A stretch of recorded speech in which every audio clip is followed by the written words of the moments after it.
pangarap mo, kayang-kaya nating tuparin dahil lahat na ginagawa natin ay para sa mga kabataang katulad mo.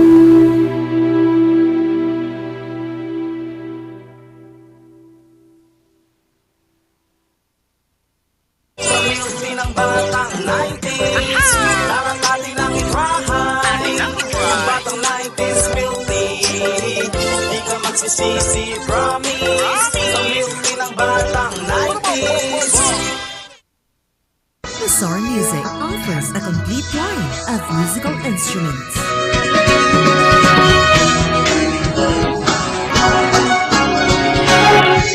Mazar Music, Baguio's pioneer in online music and art lessons.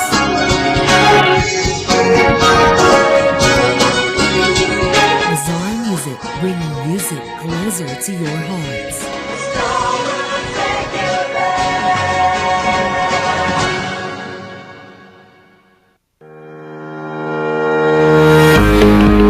The Baguio Country Club, the first and only 5-star mountain resort in the Philippines, is fully equipped and ready to welcome you back. The club has thoroughly worked on adapting to the new normal.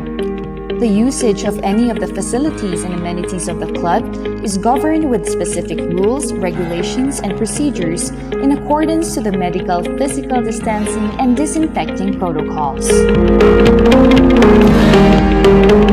And as you return back here to your second home and make new memories with us, we assure you that at the Baguio Country Club, you do not have to worry because we can assure you that the club continuously puts great importance to the health, safety, and wellness of its members, guests, and employees.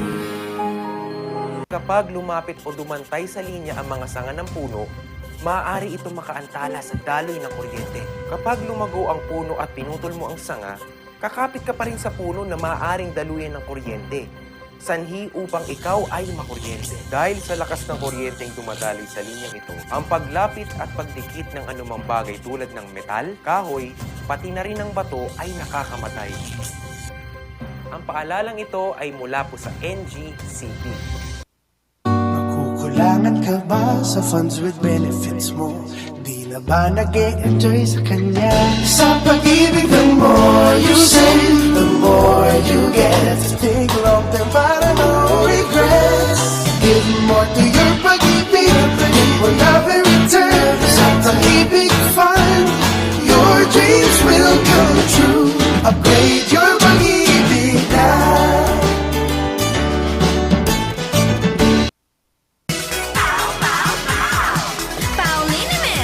Masakit ba ang likod, ang kasukasuan? Namimitig o masakit ang iyong kalamnan? May rayuma, arthritis o nahihilo? May stiff neck, flatulence o masakit ang ulo? Sa Pauliniment, ginhaway, garantisado. Pauliniment, isang pahid ka lang. Dahil walang out sa Pau!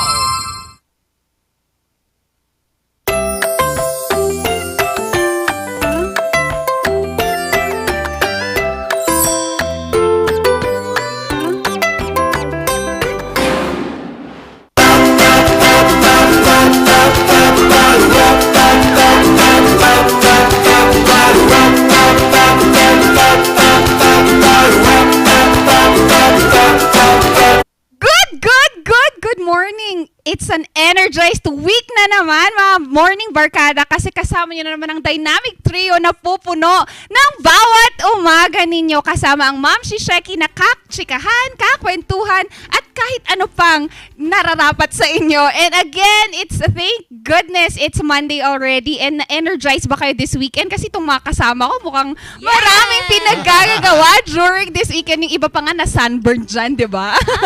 Kilala yun. Hindi ko nga din kilala yun eh. Oo, syempre, no, nag-exchange muna kami dahil True. pag doon daw ako umupo, nakadikit daw ako sa halaman na color green din. At baka, alam nyo na, ano tawag? Camouflage. Camouflage. Camouflage. Spell. Ka. Basta naidikit. Ayan, good morning ulit mga kabalitaktakan. Medyo awkward, hindi ako sanay sa upang ito. Pero gagawin ko pa rin ang aking best para mapasaya kayo ngayong Lunes. And Randy Guzman ang nag-iisang minion at Dora in the house. Ayan, tanggalin na ang lungkot at stress kahit Lunes Wow. ngayon. Energize pa rin dapat tayo at makakasama nyo na naman sa buong linggo ang itong Dynamic Trio. Makakasama nyo sa Talaka na Tawanan, Charles Limon. Certainly scan those digiboxes at hanapin nyo kami either you're using a digital smart TV or a free TV. Mahanap nyo kami sa Highland TV channel and it varies on your respective location. Kaya scan lang ng scan so that you see and hear us alive every morning. Atin namang upang ating simulan ng ating umaga, atin munang silipin kung ano ang lagay ng panahon ngayong umaga.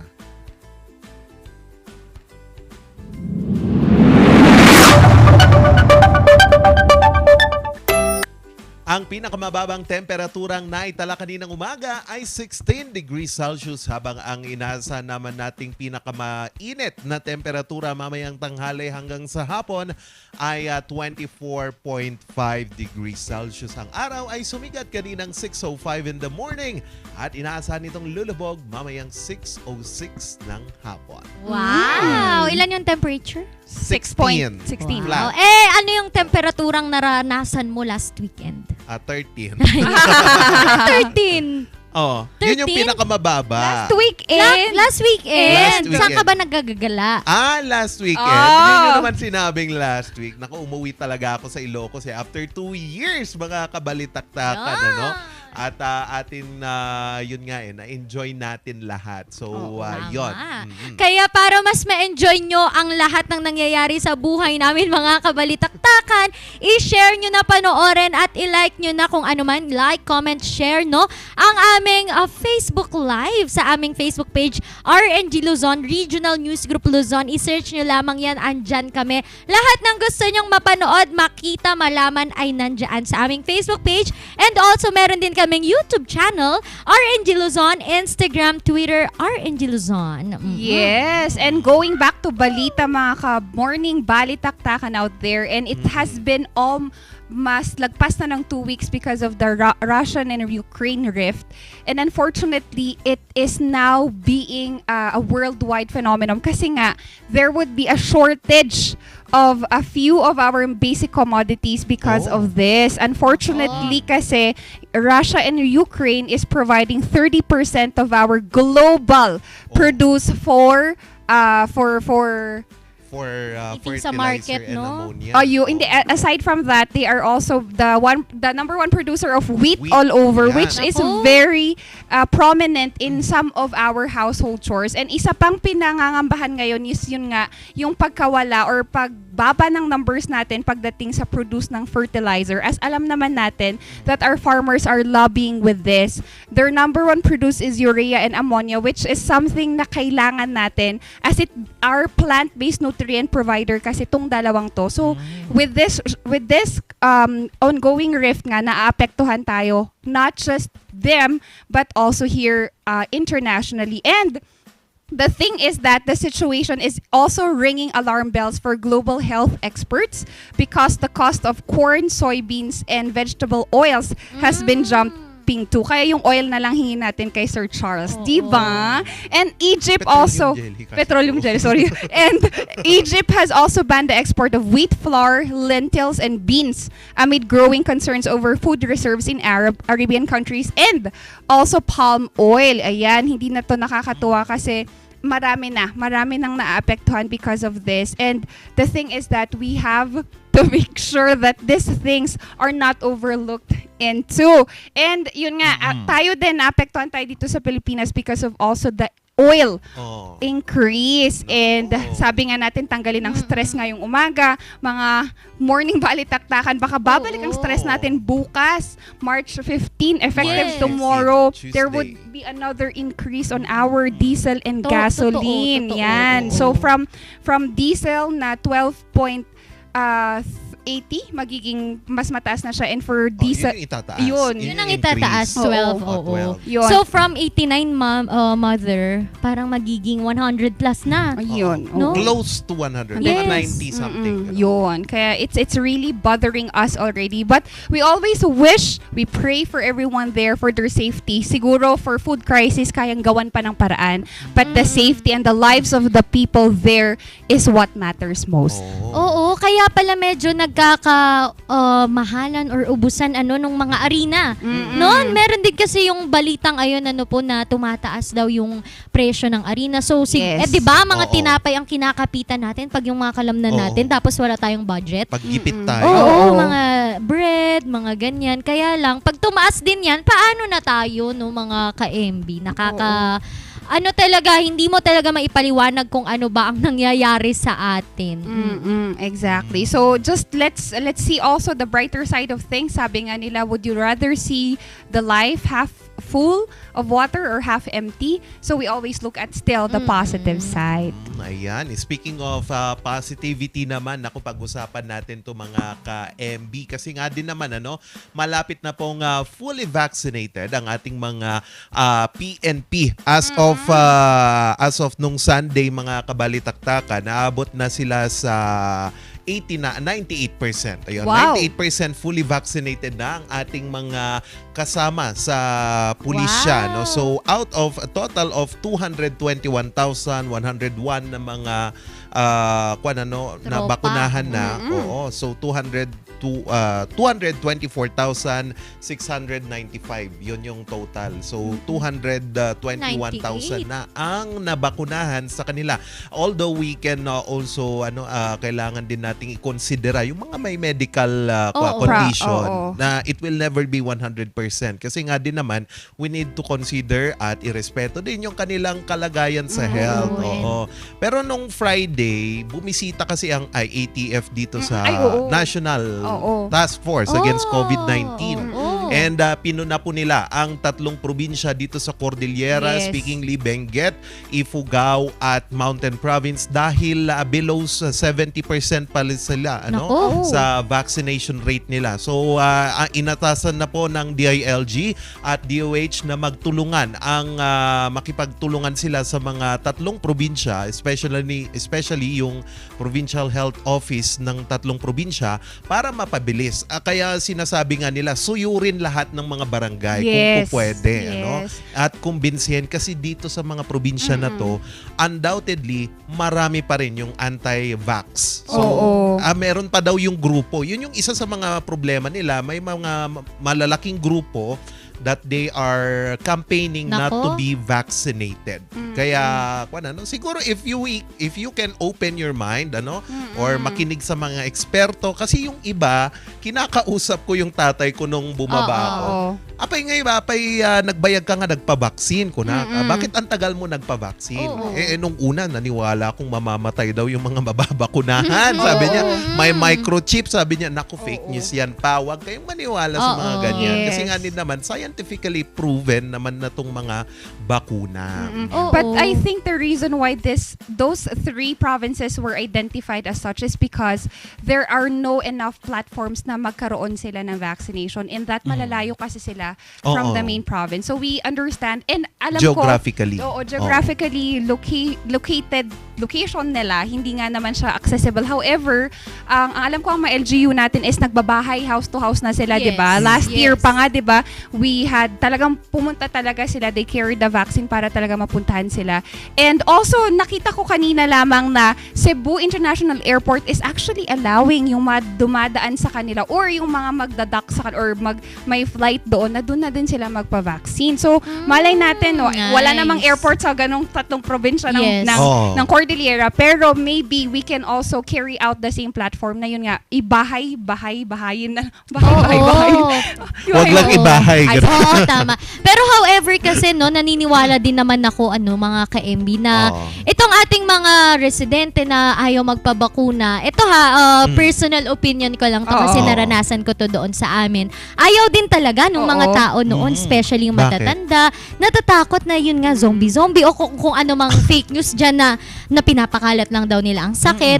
However, alam nyo, isa sa nakikita kong dahilan siguro kung bakit ayaw pang magpabakuna itong mga ibang residente from those provinces ay dahil kaunti ang kaso nila, no? Siguro, hindi They're sila not threatened. natatakot. Alarmed. Kasi sa amin, alam mo, yung parents ko siguro it took them 2 months bago yung talagang magpabakuna. Kung kailan free at may sked sila, hindi sila pumunta. Tsaka lang sila nagpabakuna nung meron na. Yung alam mo yun, yung meron ng takot. May namatay na dun Dumadami sa na yung kaso. amin.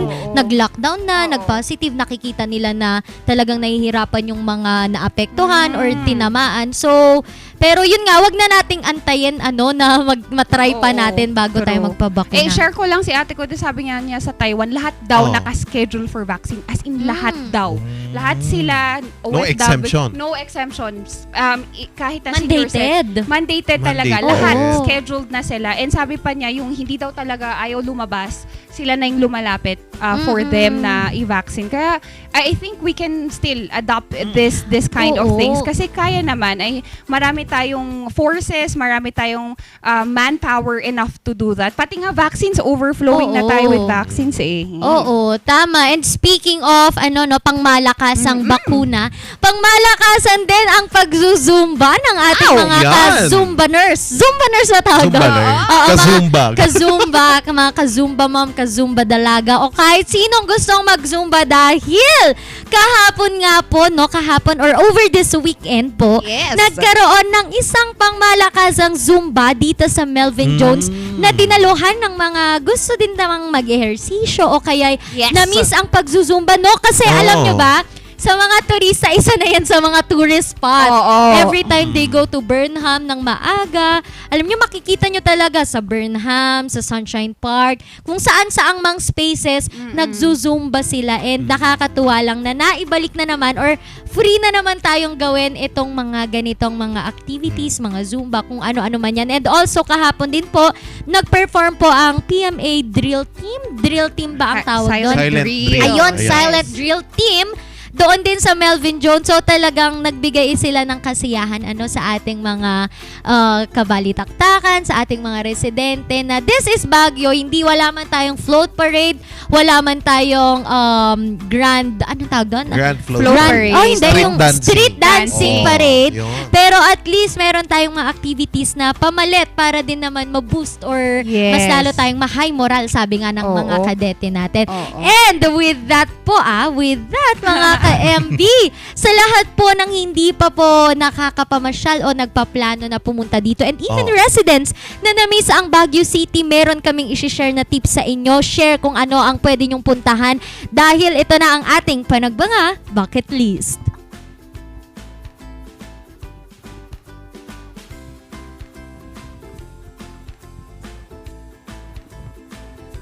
Season of blooming na naman.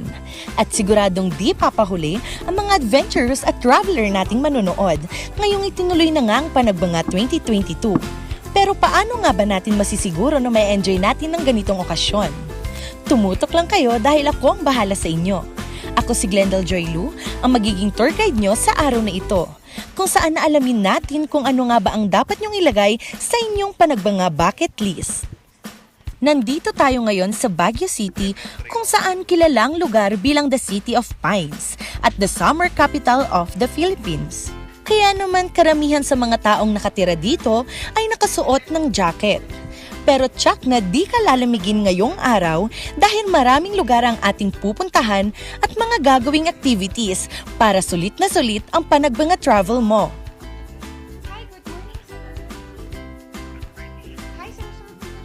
Kung Panagbanga ang usapan, hindi mawawala ang bulaklak. Pero dahil may mga safety protocols tayong sinusunod, pansamantalang tinanggal ang flower float parade na kadalasang bida sa mga nakaraang Panagbanga. Pero wag kang mag-aalala dahil meron namang grandscape o landscaping exhibition na kung saan pwede kang mag-selfie to the max. Ngayon, nandito naman tayo sa Burnham Park, kung saan maraming recreational activities ang pwedeng gawin. Simulan natin sa biking section. Iba't ibang uri ng bike ang pinaparenta dito. May usual bike para sa gustong mag-isa, may double chair bike para sa mga BFF or relationship goals, at syempre, meron ding pangmaramihan na kayang magsakay ng hanggang 4 na tao. Kung skater ka naman, pasok ka pa din dito dahil may mga area sa Burnham Park kung saan pwede kang mag-skate. At ito pang maganda, libre lang ito basta may sarili kang skateboard na gagamitin. Kung hanap mo naman ay medyo classy na activity, sakto para sa iyo ang Baguio Skating Rink. May mga roller skates din silang pinaparenta dito, kaya naman hindi mo na kailangan pang mamroblema. Thumbs up din ito para sa mga bagets dahil meron din silang mga rides na siguradong ma-e-enjoy nila, gaya na lamang ng floating cars. Matapos mong gawin ang mga pinakita ko kanina, siguradong pagod ka na. Pero syempre, hindi ka dapat tumuwi agad. Meron akong alam na gawin kung saan makakapagpahinga ka na pero tuloy-tuloy pa rin ang pag-check sa bucket list mo. Ang boating sa Burnham Lake. May iba't ibang klase ng bangka ang maaari mong rentahan dito. May malaswan, bike at iba pa. Kung di ka naman marunong magsagwan, sagot ka nila kuya dahil pwede ka nilang samahan sa pagbabangka para makapag-rest well ka talaga. Tumutunog na ba ang tiyan mo? Okay lang yan, dahil kung hanap mo ay street food lang o pika-pika, maraming variety ng pagkain ang makikita mo sa Burnham Park. Dahil sa tabi mismo ng biking section, may mga snacks ka nang mabibili. Gaya na lamang ng taho o ice cream na strawberry flavor, na isa sa mga delicacies ng Baguio City. Pero kung pang malakasang kain naman ang gusto mo, merong mga malalapit na restaurant dito kung saan mapapaanli hirit ng kanin ka talaga. Matapos makaipon ng lakas mula sa mga masasarap na pagkain, oras na para magtuloy. Puntahan naman natin ang mga sikat na pasyalan dito sa Baguio City. Kailangan nating humingi ng basbas at gabay para safe tayo sa mga pasyalan na pupuntahan natin. Kaya naman unahin na natin ang Lourdes Grotto na matatagpuan sa Dominican Hill, kung saan kinakailangang umakyat sa hagdan na may 252 steps bago marating at masilayan ang Our Lady statue. Sa parehong lugar, mala-horror naman ang dating ng susunod na destinasyon, ang Diplomat Hotel. Itsura pa lang ay mapapataas balahibo ka na. Dagdag pa dito ang makalumang disenyo at sirasirang arkitektura nito. Kaya naman isa ito sa mga lugar na ginagamit sa horror o Halloween videos. Nandito naman tayo ngayon sa Leonard Wood, kung saan matatagpuan ang Botanical Garden. Isa ito sa talagang dinadayo ng mga turista, lalo na ngayong kabubukas lamang ulit matapos na i-rehabilitate ang lugar. Mapapansin na karamihan ng disenyo dito ay hango sa Chinese culture. May mga zodiac sign, Chinese temple, Buddha stairs at iba pa. Pagkatapos nito, pumunta naman tayo sa Wright Park. Pwede kang mag-ala action star dito sa Wright Park dahil meron silang mga pinaparentang kabayo na maaari mong sakyan. Huwag mong isipin ng takot na baka malaglag ka kasi meron ding mga guide person na pwedeng umalalay sa'yo. Mga ilang hakbang lang paakyat mula sa Wright Park ay mararating mo na ang The Mansion, kung saan namamalagi ang presidente ng Pilipinas kapag siya ay nagbabakasyon o umaakyat ng Baguio. Summer Palace of the President, ika nga nila. Ito naman ang Mines View Park. Pagpasok mo pa lang, sasalubong na agad sa'yo ang St. Bernard Dog, na isa sa mga dinadayo din sa lugar dahil sa ganda at laki nito. May tuturing ang artista ang aso na ito dahil mayat mayang papicture ng mga tao sa kanya. Pagdating sa bandang dulo, agaw hininga sa una ang napakalawak na tanawin ng mga bundok at kagubatan ng Benguet. Pero talaga namang nakakamangha. Sabi nga nila, pag may problema ka, magandang pampatanggal stress ang mga ganitong tanawin. Matapos ang saglitang pahinga, mag-ready ka na ulit dahil marami pa tayong pupuntahan. Korean Fields ang susunod na destinasyon natin, ang Bloom's Gardens sa Country Club Road, na may temang Korean-Japanese Park. Para kang nasa Korea dahil sa view at landscape nito. K-drama feels nga naman at siguradong mapapa-opaklik ka. Kung Japanese feels naman ang hanap mo, huwag kang mag-alala dahil goods na goods para sa'yo ang Bambo Eco Park na matatagpuan sa Litang, Pakdal, ang tinaguriang The Little Kyoto, Japan ng Baguio City. Pagkatapos ng maghapong pamamasyal, magandang panapos ng gabi ang night market. Tiyak na mapapabili ka ng iba't ibang gamit dito dahil mala divisoria ito ng Baguio City. Matapos ang pagsha-shopping, siguradong makakaramdam ka na ng gutom.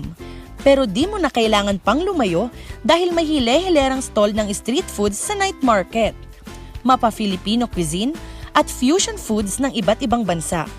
Maaari kang magmukbang dito dahil swak sa bulsa ang mga presyo ng pagkain. At syempre, garantisadong masarap ito.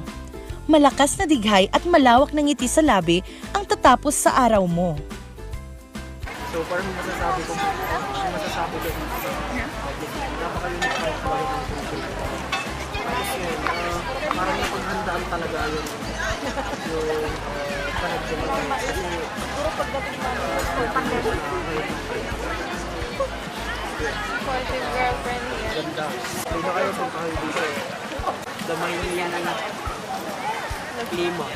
Tsaka masasarap na pagkain. Tsaka maraming pwedeng puntahan. Siguradong mag-enjoy kayo. Grabe! Sulit talaga ang pasyal nyo dito sa Baguio. Lalo na yung mga pasyalan natin dito sa Baguio is nagsisimula ng bubukasan. Makakapag-unwind ka talaga dito. Promise. Kaya ano pang hinihintay mo? Ito na ang senyales mo para pumunta ng Baguio City at simulan na ngang i-check ang mga panagbanga bucket list mo. Hindi ka lang makakapasyal, kundi madadama mo din sa bawat destinasyon na pupuntahan mo ang kultura ng Cordillera. Pwedeng magsama as a friend, with family, o kaya na may solo flight. Malay mo, sa Baguio mo na mahanap ang forever mo. Ika nga nila, find yourself in the Cordillera.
Gusto ko maging katulad mo paglaki ko.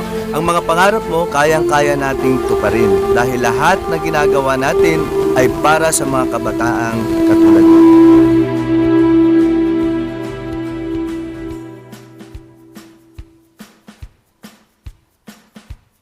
Sa milky ng batang 90s, parang natin ang itrahay. Ang batang 90s milky, di ka magsisisi, promise.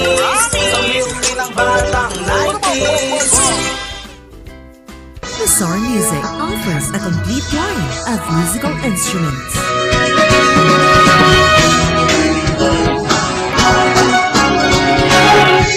Bizarre Music, Baguio's pioneer in online music and art lessons.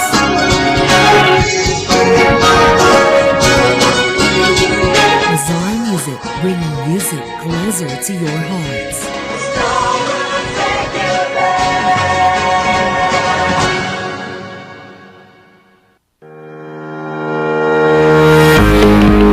The Baguio Country Club, the first and only 5-star mountain resort in the Philippines, is fully equipped and ready to welcome you back. The club has thoroughly worked on adapting to the new normal. The usage of any of the facilities and amenities of the club is governed with specific rules, regulations, and procedures in accordance to the medical, physical distancing, and disinfecting protocols. And as you return back here to your second home and make new memories with us, we assure you that at the Baguio Country Club, you do not have to worry because we can assure you that the club continuously puts great importance to the health, safety, and wellness of its members, guests, and employees. Kapag lumapit o dumantay sa linya ang mga sanga ng puno, maaari ito makaantala sa daloy ng kuryente. Kapag lumago ang puno at pinutol mo ang sanga, kakapit ka pa rin sa puno na maaaring daluyan ng kuryente. Sanhi upang ikaw ay makuryente. Dahil sa lakas ng kuryenteng dumadaloy sa linyang ito, ang paglapit at pagdikit ng anumang bagay tulad ng metal, kahoy, pati na rin ng bato ay nakakamatay. Ang paalalang ito ay mula po sa NGCP.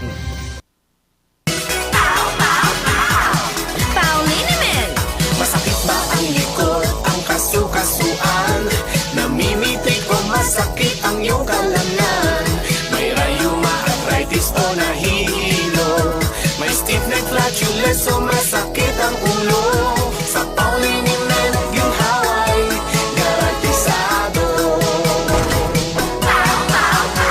Pauliniment, isang pahid ka lang. Dahil walang out sa Pau!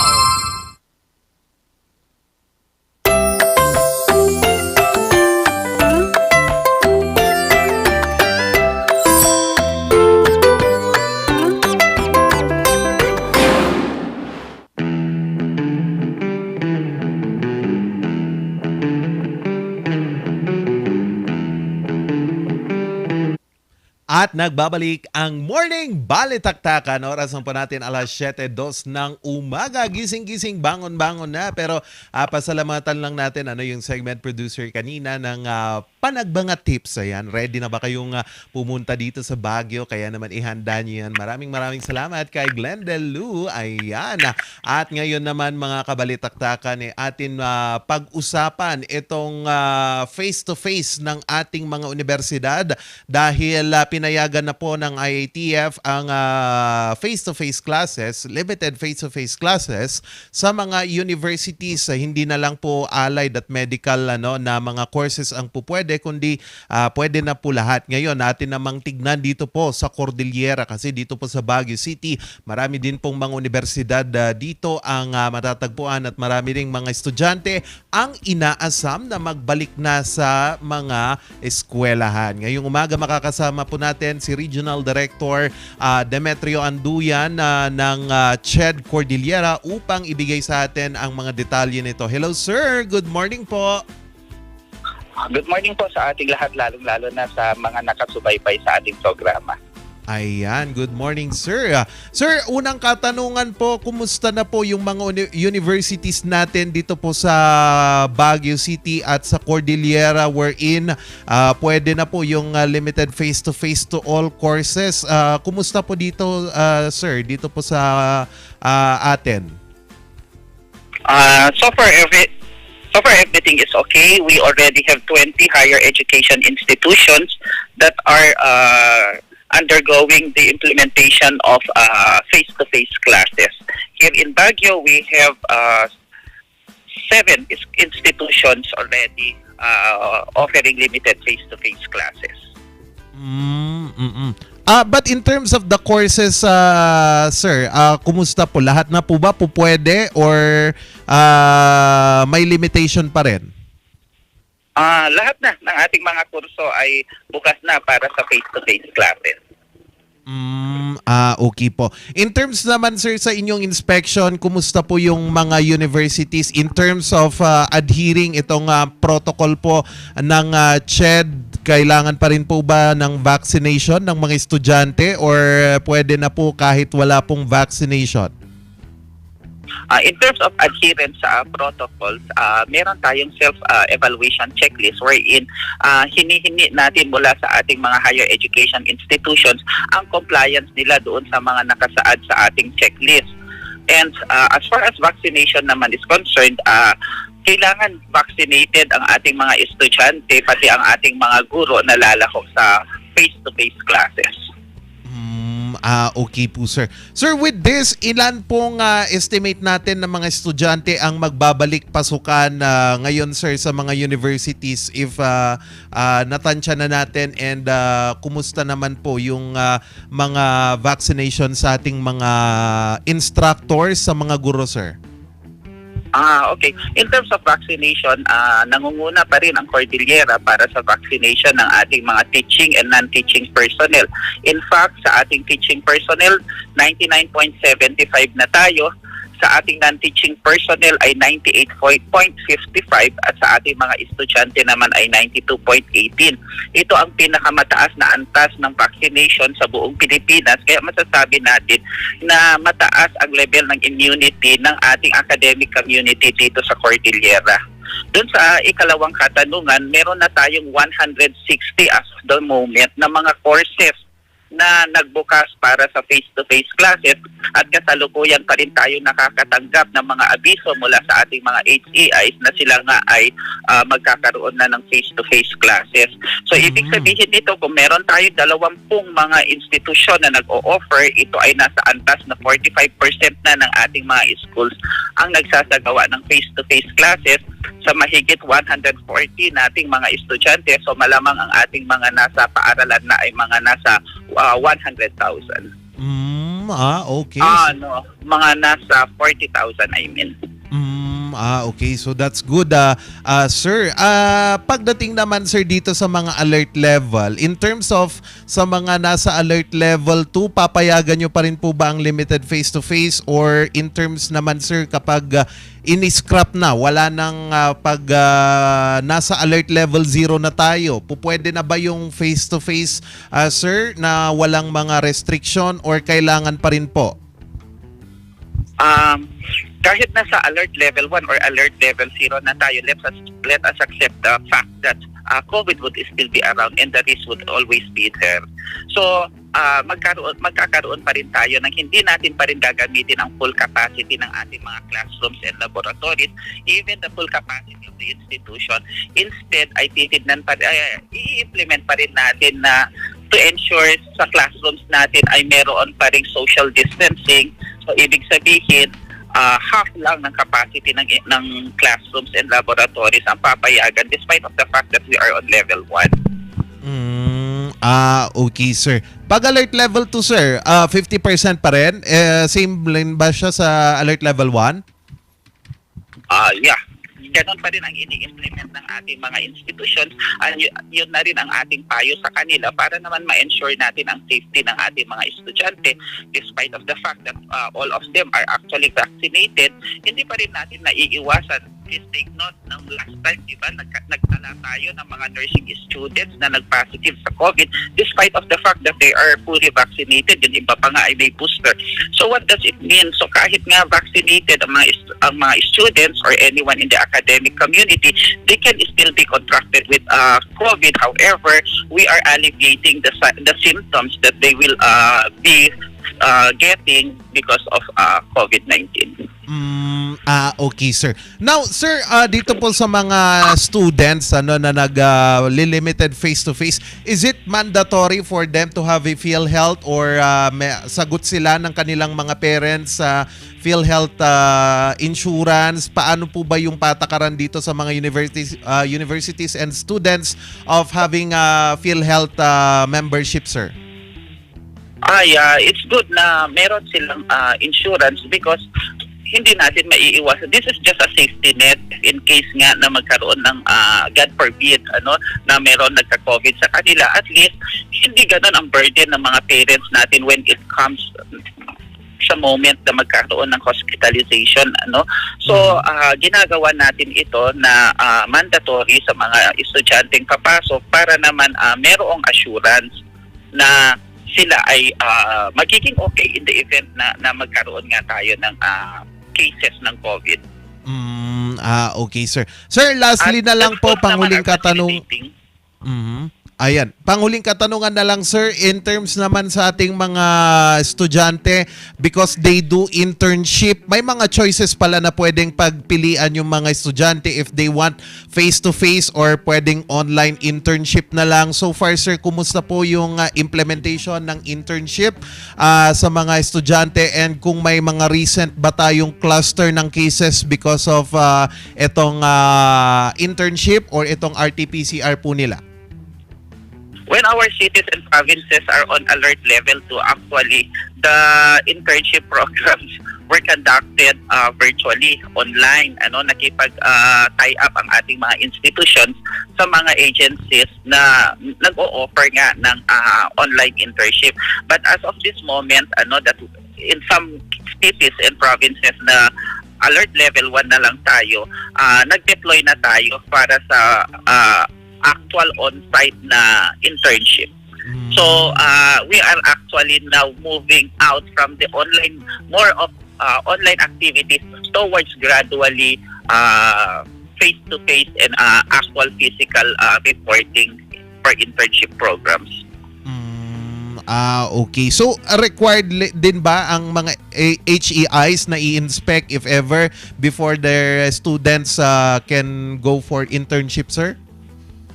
Yeah. Actually, I talked to the different higher education institutions that part of the memorandum of agreement is to ensure that these partner agencies, partner institutions actually have undergone retrofitting, and they will see to it that the safety of our students are really assured pag sila ay pumasok as interns doon sa ating mga different agencies, and this our higher education institutions are actually checking before they will ink partnership with these agencies and institutions. Okay, sir. Sir, with that message na lang po natin sa ating mga magulang at sa ating mga estudyante ngayon na nagsasagawa ng limited face-to-face at internship. Go ahead po, sir. Magandang umaga po sa ating lahat, sa ating mga kababayan, lalo-lalo na dito sa regiyon ng Cordillera. Nakakasiguro po tayo na ang Commission on Higher Education ay ginagawa ang mga karampatang hakbang para ma-assure ang safety ng ating mga estudyante, be it sa ating mga eskwelahan, sa pagbubukas na po ng fully face-to-face classes ng ating mga estudyante, at maging ang ating mga internship programs. Mahigit 7% na lamang po ng ating mga estudyante ang hindi bakunado, kaya hinihikayat ko yung hindi pa nagpapabakuna, itong 7% na ito, na pumunta na at makipag-coordinate sa kanilang respected health centers, hospitals para po sa kanilang inoculation, para ma-assure natin at matamo na 100% ng lahat ng ating mga nasa academic community ay bakunado at safe. So, ang Commission on Higher Education ay patuloy sa pagsisiguro na ang dekalidad na edukasyon ay ating pangmatatamo despite of the fact that we are still facing several challenges brought about by this global pandemic. Magandang umaga po sa ating lahat. Okay, yan po. Maraming salamat, sir, and thank you very much po. Ayan, yan po si Demetrio Anduyan Jr. mula po sa Commission on Higher Education pagdating po sa mga pagpapatuloy ng limited face-to-face classes sa mga universidad. So open na lahat ng mga courses, pwede na po. Naku, babalik na naman yung mga estudyante dito sa Baguio City at punuan na naman yung mga dorm, 'di ba? Pwede yan. Sige. And ngayon naman mga kabalitaktakan, atin namang tignan ang pag-aalaga ng mga bubuyog at pag-harvest na din ng honey mula po sa TESDA. Kung paano ito, silipin natin. Wika ni Elizabeth Lawrence, "The hum of bees is the voice of the garden." Isa ang beekeeping sa mga pangunahing kabuhayan ng mga taga-Cordillera. Kilala ang Cordillera Regional Apiculture Center o CIRAC sa kanilang apiary o bee farm na matatagpuan sa College of Forestry ng Benguet State University. Ang beekeeping ay isang proseso ng pamamahala ng mga bubuyog o ang simpleng pag-aalaga ng mga bubuyog upang makagawa ng matamis na honey. Now, when you say beekeeping, the technical term is apiculture. So it is defined as the process of managing bees or simply taking care of bees to produce honey. But if you are to produce honey, you are the product is not only honey, but there are other byproducts. Ang tanong ng ilan, bakit nga ba pinahahalagahan ang pagbe-beekeeping? The importance of beekeeping, well, there are two things actually. One is beekeeping actually sustains our environment because bees are the top pollinators of our flowering plants. So in the field of agriculture, with the help of bees as pollinator, it increases yield of crops. Then on the other hand, of course, it also sustains our other ecosystem like our forests, the grassland ecosystem, by way of pollinating the flowering plants. Then the second one is on the aspect of production of honey. So when you produce honey out of honeybees, well, that's a source of income and source of influence. Dito sa kanilang apiary, aalamin din natin kung ano ang mga iba't ibang klase ng mga bubuyog na kanilang inaalagaan. So, daming species ng honeybees, pero ang inaalagaan lang namin dito sa Cordillera Regional Apiculture Center is itong Apis mellifera. So, dito kami nag-focus na i-rare kasi ito ang mas maraming na kukolek na sunflower honey. So, compared sa ibang species like Apis cerana na tinatawag natin sa local dialect na alig is mas kukunti ang nakukulik nilang honey. So, ang isang naalagaan din natin dito sa center is itong stingless bee o tinatawaging mealy poniculture. So, ito is nag-start na kaming mag-rear kasi yung ibang client natin na pumupunta dito is nagtatanong ng ibang pwedeng alternative na pwedeng alagaan na nagpo-produce ng honey. So, ngayon is meron na tayong almost 20 boxes ng stingless bee na inaalaga natin sa center. Sa pag-aalaga ng mga bubuyog, kinakailangan ang matinding husay at memorya sa paggamit ng mga tools o kagamitan para sa pag-aalaga ng mga ito. So, ang mga papunahing kagamitan natin sa pag-beekeeping, kasali na rito ang tinatawag natin bisot. So, ang bisot, ito ay protekta natin para sa sinasabi nating sting ng mga bees. Ang bisot, meron din siya ang bee-veil para pang-protekta sa ating back. Isa rin sa mga pangunahing kagamitan is yung tinatawag nating hive tool. Itong ginagamit ko na ito ay tinatawag nating hive tool para i-crack yung mga bahagi ng ating colony. Ganyan din yung paghihiwalay ng mga frames. Ginagamit natin is itong sinasabi nating hive tool. So sa pamamagitan ng ating hive tool, pwede rin natin siyang gamitin panglinis sa mga sumobrang mga beeswax sa ating frames.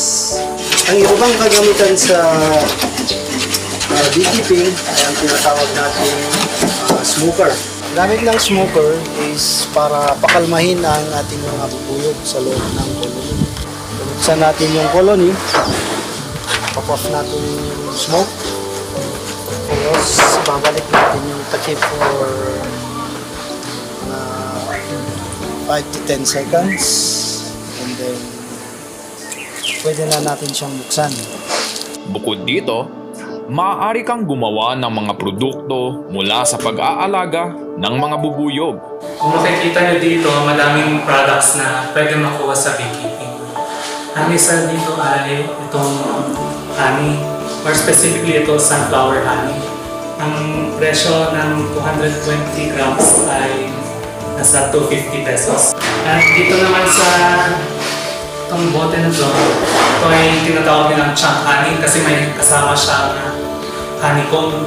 Ito mas mahal to kasi umabot siya ng mga 1.5. Ito naman, ito ang tinatawag na stingless bee honey. And since mas konti ang production ng stingless bee honey, ang ganitong size na bote umabot ng 500 pesos. At ang pwede pa natin makuha na product sa beekeeping ay itong beeswax. Ang presyohan ng beeswax, umaabot siya ng 1.5 per kilo at depende rin siya sa purity ng wax or yung linis ng wax niya. Ang mga pwede makuha na product sa beeswax, pwede siya gawing shoe polish or lip balm.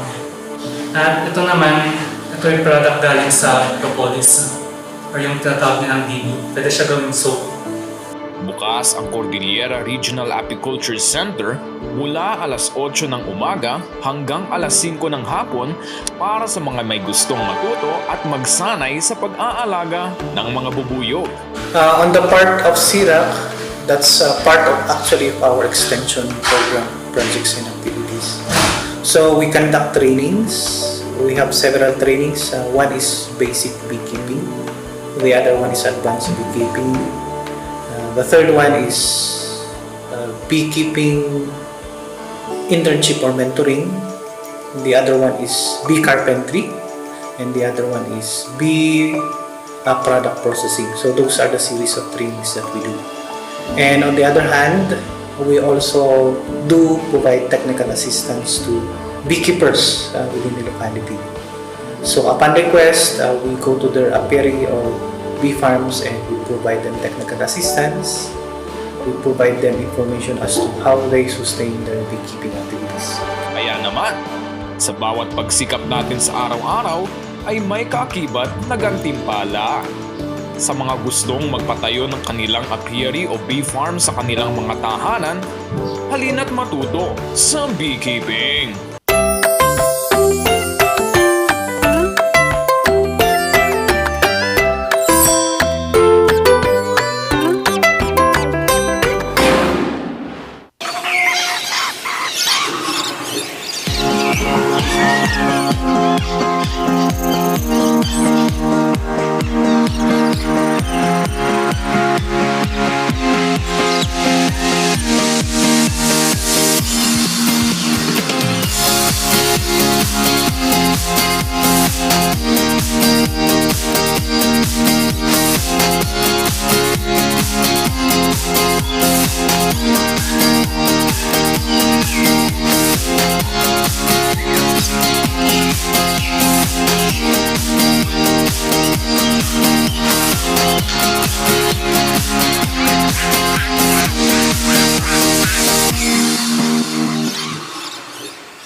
Gusto ko maging katulad mo paglaki ko.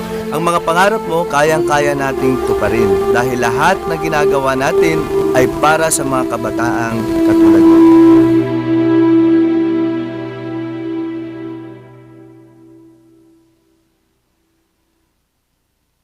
Sa milky ng batang 90s, parang atin ang itrahan. Ang batang 90s milky, di ka magsisisi, promise. Sa milky ng batang 90s. Bizarre Music offers a complete line of musical instruments.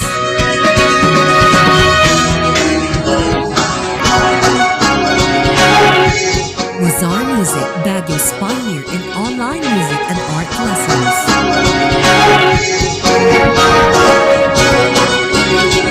Bizarre Music, bringing music closer to your hearts.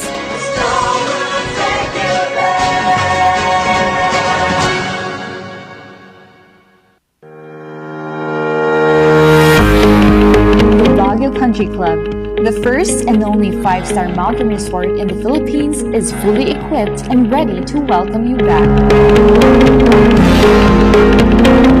The club has thoroughly worked on adapting to the new normal. The usage of any of the facilities and amenities of the club is governed with specific rules, regulations, and procedures in accordance to the medical, physical distancing, and disinfecting protocols. And as you return back here to your second home and make new memories with us, we assure you that at the Baguio Country Club, You do not have to worry because we can assure you that the club continuously puts great importance to the health, safety, and wellness of its members, guests, and employees.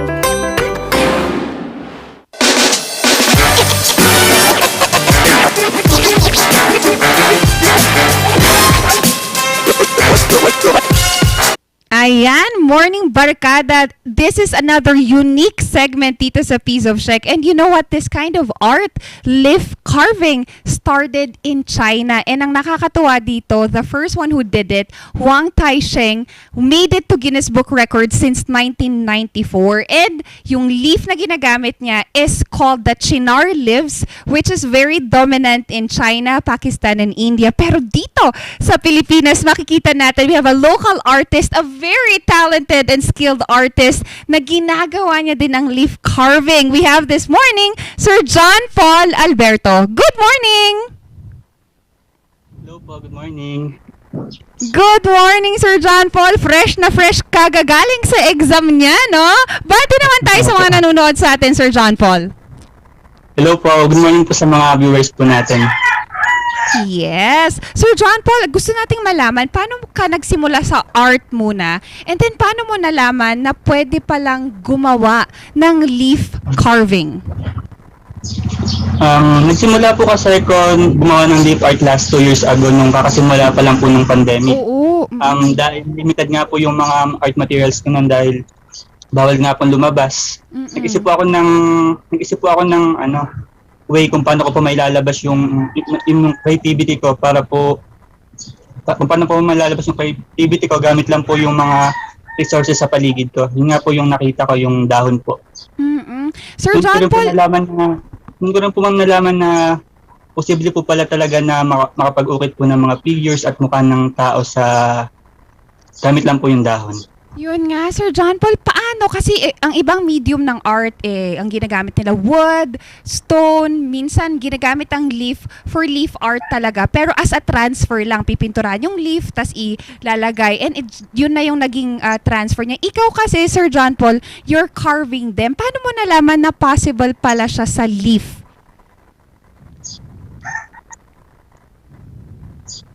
Yun nga po, since po yung dahon po tsaka yung papel parang may resemblance po sila. Naisip ko po na bakit po hindi ko po subukan sa may dahon na mag-ukit. Doon po nagsimula. Sir John Paul, anong klaseng dahon yung ginagamit natin? May specific na dahon ba kayong ginagamit with such art? Yes po, meron pong specific na dahon. Yung dahon po na ginagamit ko, dahon po ng langka. Oh! Anong material ng dahon ng langka, Sir John Paul, na nakikita nyo na perfect for leaf carving? Para po sa akin, pinakamaganda pong gawan ng leaf art yung mga dahon po ng langka na malapad po. Malapad po at malapad. Para po maganda pong pag-ukitan po ng mga figures at mukha po ng tao.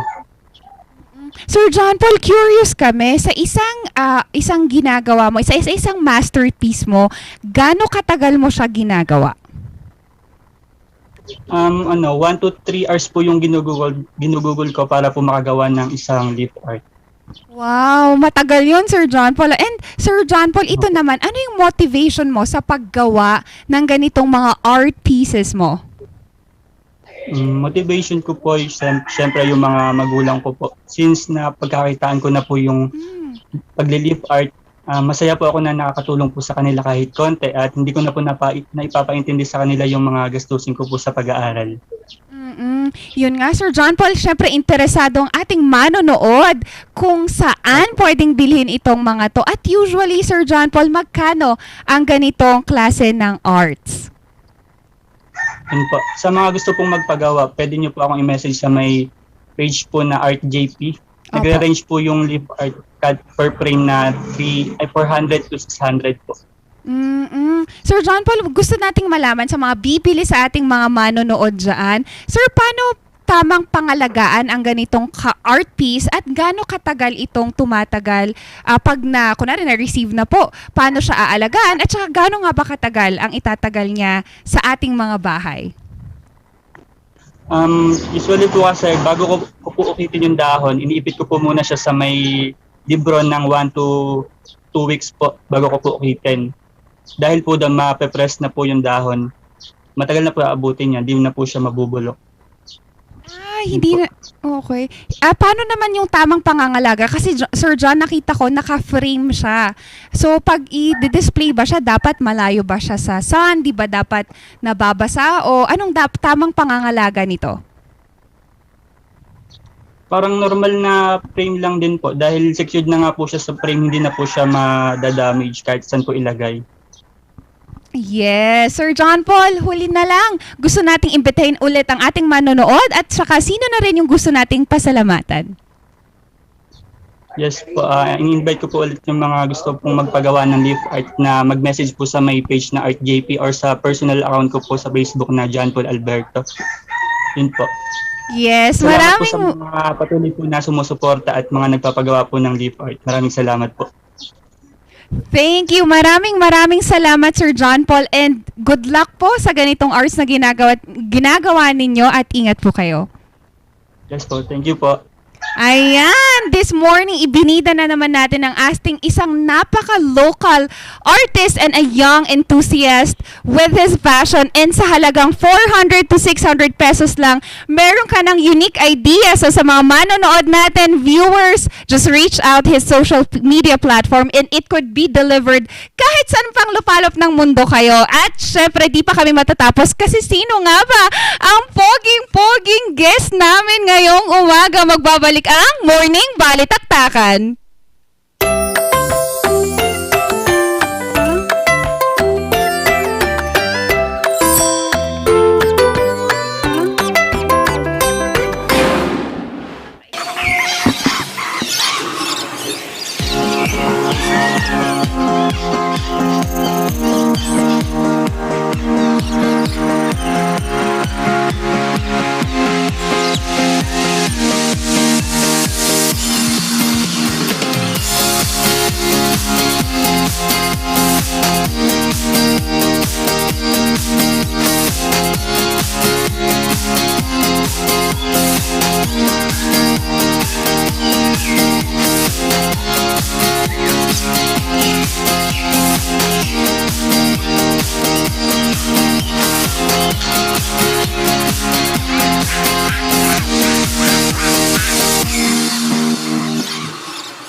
Gusto ko maging katulad mo paglaki ko. Ang mga pangarap mo, kayang-kaya nating tuparin dahil lahat na ginagawa natin ay para sa mga kabataang katulad mo.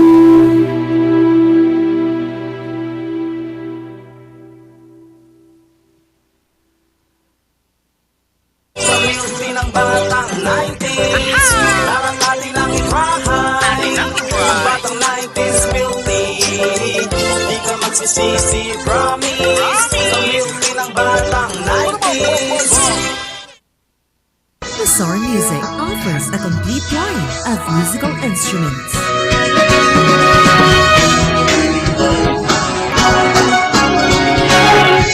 Bazaar Music, Baguio's pioneer in online music and art lessons.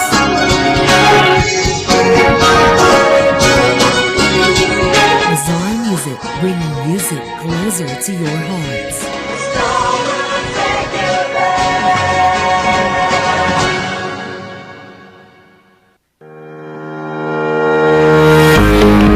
The Baguio Country Club, the first and only 5-star mountain resort in the Philippines, is fully equipped and ready to welcome you back. The club has thoroughly worked on adapting to the new normal. The usage of any of the facilities and amenities of the club is governed with specific rules, regulations, and procedures in accordance to the medical, physical distancing, and disinfecting protocols. return back here to your second home and make new memories with us, we assure you that at the Baguio Country Club, you do not have to worry because we can assure you that the club continuously puts great importance to the health, safety, and wellness of its members, guests, and employees.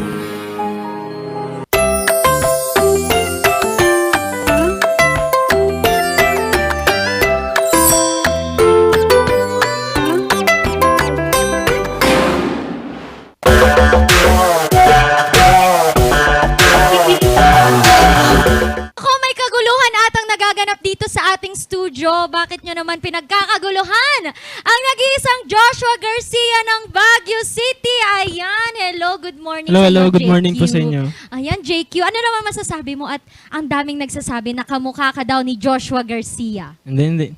Malayo. Nako, napakalapit. Si Christine nga, kinikilig. Oo, mag-hi ka naman kay Christine. Hello. Ay, kinilig. Oo. Unang-una, Joshua, hindi tayo Ay, Joshua tuloy. Tignan nyo, Joshua. Unang-una, JQ, no? Hindi na tayo magpapatumpik-tumpik pa. Kailan ka nagsimulang kumanta? Nag-start ako, nung way back, nung high school pa ako. Nag-start ako sa simbahan, yun muna. Simbahan? And then? Sa band. Then, umakyat na ako ng Baguio kasi from Olongapo ako. Tapos may lumapit sa akin na yun, agent. And then? Yun, in-scout niya ako. Tapos first is, nag-start ako sa yun, modeling. Then, after nun, ba't di ko i-try kumanta dito sa Baguio? Tapos yun, pinalad. Anong mga ginawa mo na, paano mo nasabing, trinay mo ang pagkanta sa Baguio City? Talagang binenta ko yung sarili ko, ganun. Then, kinausap ko yung agent ko, yung first recording ko nung second year college, 17 years old ako. Yung It's You, yung Korean drama. Yes. So may sarili ka ng recording song. Song ba ito? Cover lang siya. Cover. JQ, ano naman ang pangarap mo talaga? Actor. So talaga mag-actor. Ayaw mo bang maging, or singer-actor? Singer-actor. Oo. Yun talaga yung finofocus ko. Paano? Gaano kalaki ang pangarap ng isang JQ? Malaki. Talagang gagawin ko lahat ganun. Kasi ito talaga yung nakita kong dream na, yung future ko, ito talaga eh. Kailan mo masasabi sa sarili mo na, naabot ko na yung pangarap ko? Concert ba saan? O ano-ano ba? Siguro pag, nakikita kong, may mga nanonood na sa akin, may mga sumusuporta na yun, dun ko makikita na, na-achieve ko na pala, ganun. So far, JQ, sa mula 17 years old, ilang taon ka na nga ngayon? 22. 17 to 22 sa loob ng 5 years. Ano yung mga ginawa mo na? Ano yung mga steps na unti-unti mong ginawa para maabot mo na ng paunti-unti ang iyong pangarap? Yun, binenta ko nga yung sarili ko para sa yun, para sa pangarap ko. Then, auditions for acting naman, nag-audition ako saan-saan, ganyan. Tapos, yun, pinapalad naman. Mga kabalitaktakan, ang ibig mong sabihin ni JQ sa binenta ang sarili, mga kabalitaktakan, ay yung talagang nagpakilala siya sa lahat, ganon, ha? Yung, ako po, kaya ko yan, ako gusto ko ng ganito, baka kasi may magtanong sa amin, magkano? Nako, nakakaloka yung ganon. JQ, ano naman ang pinagdaanan mong struggle? Siyempre, hindi tayo pwedeng masaya lang, Ano yung mga nagpahirap din sa'yo? Siguro netong pandemic talaga yung nagpahirap. Kasi before, nagdedire-diretso yung sa events, sa Panagbenga or pumupunta pa ng Manila ganun para mag-perform. Nung nag-start yung pandemic, na-stop talaga lahat eh. Kaya siguro yun yung pinaka-mahirap na nangyari. JQ, ang ibang mga kabalitaktakan o ang ibang mga magulang, sabihin na natin, hindi naman lahat, sinasabi nila, wag ka dyan, wala namang pera sa musika, naririnig mo na yung mga ganyan, o kaya yung, ano ba yan, hindi naman sisikat yan. Ano itong mga bagay na to para sa'yo? Yun, for me, lang siya eh. Parang, paano bang sabihin yun? Challenge? Ayun, challenge lang siya. Kasi kung gusto mo talaga yung gusto mong gawin, talagang pupursue mo eh. Talagang lahat gagawin mo para sa pangarap mo. Kasi ito talaga yung gusto mo. Ano yung pinakamasakit na narinig mo bilang artist? Pinakamasakit, pinaka-nakaka-down na nasabi mo sa sarili mo na, titigil na ako? Siguro, may nagsabi sa akin na wala kang chance sa industry na yan. Pero, yun, iniyak ko talaga yun ng sobra. Pero, for me, okay lang, bahala ka sa buhay mo, ganun. Pupurso ko to, ganun. JQ, huling katanungan. Hindi ako hihingi ng mensahe para sa mga nagso-support sa'yo o sa mga naniniwala sa'yo. Ano ang mensahe mo sa sarili mo? Sa sarili ko, sana wag kong sukuan yung gusto kong gawin. Tawagang pagpatuloy ko lang. Yun lang naman. JQ, naniniwala ang mga kabalitaktakan, lahat kami dito sa talento na, wag mo akong titignan, mukha kang si Joshua Garcia, hindi ako makakonsentrate. Charot! Ayun, naniniwala kami sa iyong kakayahan. Alam namin na balang araw, isa ka na sa mga titingalain, kaya wag kang susuko, JQ. And para muli tayong kiligin sa kanyang napakagandang tinig, pakinggan ulit natin ang awitin mula kay Joshua Garcia ng Baguio, JQ.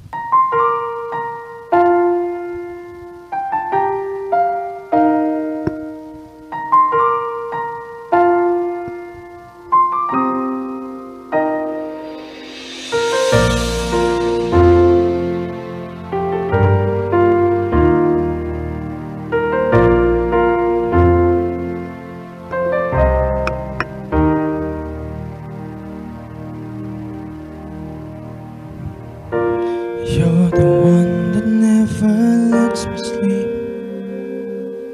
To my mind, down to my soul, you touch my lips. You're the one that I can't wait to see. With you here by my side, I'm in ecstasy. I am all alone without you. Days are dark without a glimpse of you. But now that you came into my life, I feel complete. The flowers bloom, the morning shines, and I can see.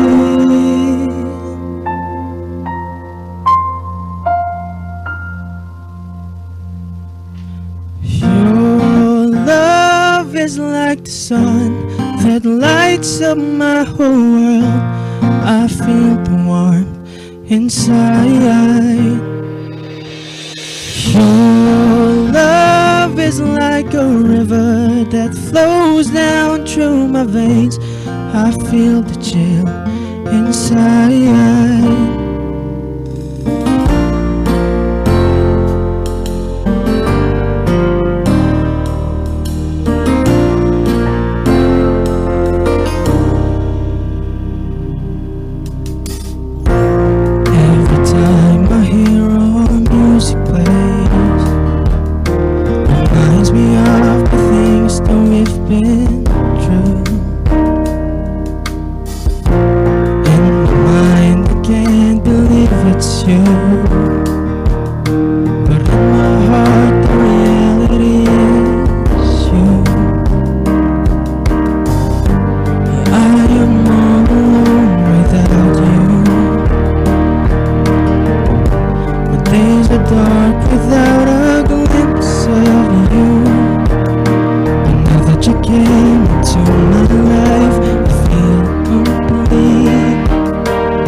Your love is like a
Ang mga pangarap mo, kayang-kaya nating tuparin dahil lahat na ginagawa natin ay para sa mga kabataang katulad mo.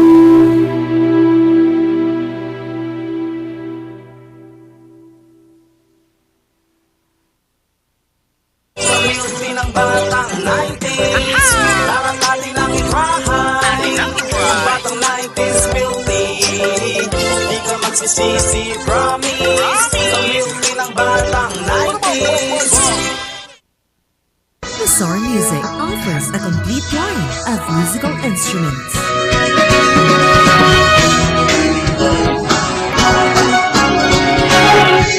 Bizarre Music, Baguio's pioneer in online music and art lessons.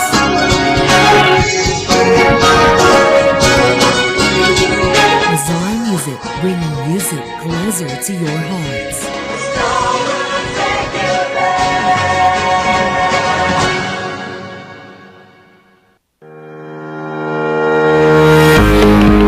The Baguio Country Club, the first and only 5-star mountain resort in the Philippines, is fully equipped and ready to welcome you back.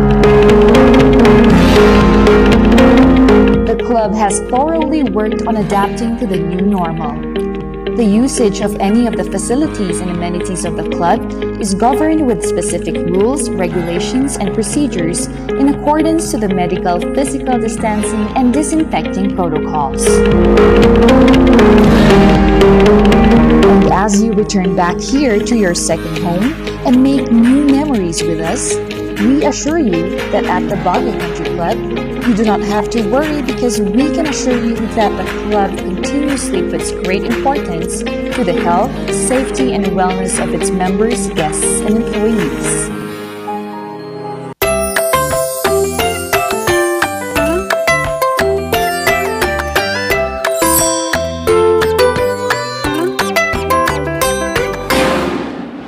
Pre-loved clothes. Ito ang karaniwang pagkakalarawan sa mga second-hand na damit na binibili natin. Pero ang pre-loved clothes na ibinebenta ni Joamar na tubong Baguio City may advokasiyang kakabit. Hi, I'm Joamar John. So I am the co-founder of Shop J Dennis J Joamar here in Baguio City. So the advocacy of this shop is we donate 50% of the sales to Myanmar. So this project is a healing project for me. So I decided to continue moving forward so I could help Myanmar. So what we do here is I am selling my clothes because I was a freelance stylist before in Myanmar. So I'm letting go of most of my clothes so we could donate to Myanmar. Layon ng shop ni Joamar, makatulong sa krisis na hinaharap ng Myanmar ngayon.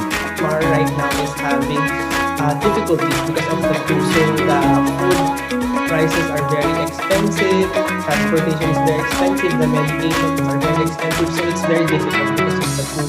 So somehow, through this donation, I could help Myanmar. Dagdag pa ni Joamar, malapit ang Myanmar sa kanyang puso dahil sa oportunidad na ibinigay nito sa kanilang dalawa ng kanyang partner. Katunayan, noong February 26, nakapag-abot na si Joamar ng kanyang pang-apat na batch ng tulong sa mga pamilya sa Myanmar. It was my birthday, so I did not celebrate my birthday because I just wanted to donate the money.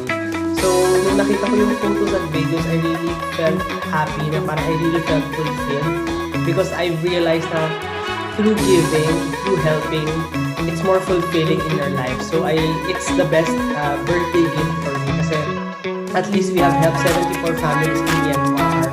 So when they were sending me these photos and videos, these people were saying happy birthday to me. It was touching at saka sobrang saya. And at the same time, I'm very happy na we were able to help in our situations. So it's really a lot of work, but at the same time, parang nawawala lahat yung pagod at saka yung proseso kasi through that, natututo ako. Tsaka at the same time, alam ko kasi yung advocacy is makakatulong. So it's tiring, but it's very fulfilling. So it's a balance. Hindi lang basta pre-loved ang kanyang mga binebentang damit dahil ito ay kanyang ina-upcycle at ginagawa ng bagong disenyo. Kahit medyo matrabaho ang pag-upcycle ng mga pre-loved clothes, hindi titigil si Joamar sa kanyang advokasya na makatulong. Ang susunod niyang koleksyon na for sale ay ilo-launch niya bago mag-eleksyon. So bago mag-May, so I will be launching a collection. So nasa isip ko na yung collection. So parang habang nagpapahinga ako at habang nag-detox ako, napipili ko na yung next collection na nag-work sa utak ko. So I'm excited at the same time. I'm resting and at the same time I'm excited to actually do the next collection kasi I think it will also inspire other people at saka patuloy yung pagtulong natin.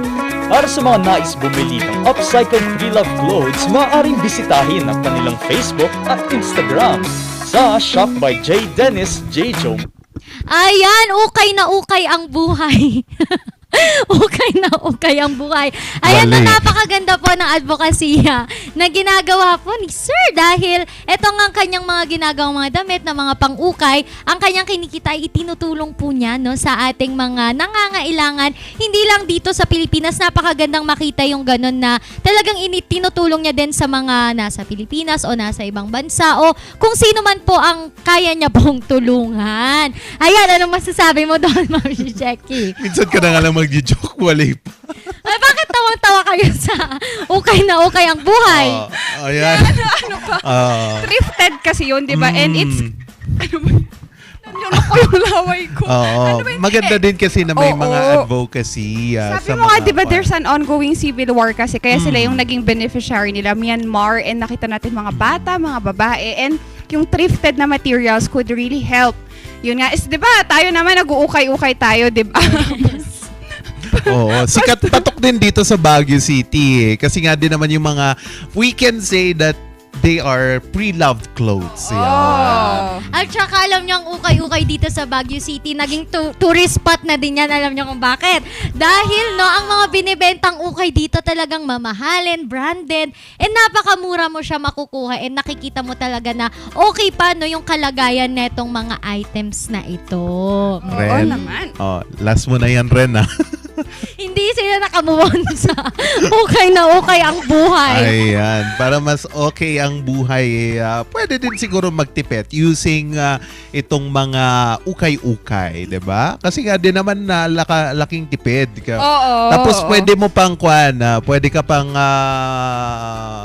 mas mura. Oo, at saka pwede mo siyang baguhin according to your size, according to what you want, the ukay. Ayan, kasi nga dahil pre-loved na siya, pwede mo na siyang i-change according to your style. And tayo, di ba, mga Pilipino, sobrang galing nating anong tawag dito sa term na yun? Maghalukay. Hindi! DIY? Ayun, mga ganyan mag-DIY. Pares. Oo nga, parang kanina, inaano mo tong skirt ko. Anyways, we wanted to say thank you for all our viewers this morning. Maraming salamat sa pagtutok sa amin. At gusto rin naming pasalamatan ang pioneer of online selling for furnishing and construction materials, TG Home Builders. And of course, we wanted to say thank you to Baguio Country Club, the only 5-star hotel resort here in the Cordillera region. At papahuli pa bang nagbibigay sa atin ng ilaw at liwanag NGCP. Oh, ayan. At iyon din ang reason kung bakit makinang ang noko. May petroleum in iyo eh. Kasi nga na sunburn. Yun, oo. At pasalamatan din natin ang nagbibigay sa atin ng leksyon sa mga musika, Muzar Music. And also, pasalamatan din natin ang itong batang 90s para pagbigay naman ng lamig sa ngayong summer, di ba? Patok na patok yan. At kung gusto niyo namang mag-outing this summer, schedule na yan. Punta na kayo sa Pugo La Union at bisitahin ang Pugad Adventure Resort. At hindi po mawawala ang lagi kong favorite na Batian, Maranan and Ballesteros Optometric Clinic, Dizon Vision Clinic, and of course, wala nang Sapaw! Diba mamayang alas 6 mga ka-MB magiging Rangers naman tayo dahil live po kami mamaya ulit sa aming Luzon Headlines and News Force North Luzon para naman po sa ating mga updates tungkol sa mga pangyayari dito po sa ating bansa, sa Baguio City o kahit ano pang balita na dapat pong ma-share, no? Para informed. Yes, para kayo ay informed. With that naman po, maraming salamat sa mga nanood dyan sa La Union, Mama and Dadudes. Hello. Shout out sa inyo. I miss you so much. Sana all nakakauwi. Parang si Charles, diba? And to William and Mainat Family, Bebe Loves, gising na pala. Pasok na sa school. Ayan. Babatiin ko din ang Limon family and also yung tatay ko ngayon, baka nanonood siya ngayon. Good morning! Happy retirement and happy birthday sa'yo. Oo nga. And also yung mga pinsan ko dyan sa Kuya Po Nueva, Siha, sina Mama B, at sina Kuya Butchoy, sina Kuya April. Yan. Good morning! Oo, grabe Good, Oh. good morning to my kids as well. And Ethan, manonood tayo mamaya kasi din-download namin ang isang platform kung saan pwedeng manood. Wala kami pambayad ng Netflix. Pwede naman pa-share dyan. O, di ba? And of course, to my father na nasa ngayon, Poro, maraming salamat sa pagdudood, and to everyone that is watching us, maraming salamat. Ang kakulitan, kakwentuhan, katsikahan nyo talaga sa tuwing agahan nyo, Ma'am Sheki. At nakasama nyo naman sa Talaka na Tawanan, Charles Limon. At syempre, ang nag-iisang minya na nagsasabing ukay na ukay ang buhay, Randy Guzman. Magbabalik kami ulit bukas, pangalawang araw ng linggo, para kasamahan kayo sa ating napakakulit, napaka-informative at nakaka-enjoy talaga na umagahan dito pa rin sa Morning Balitaktakan!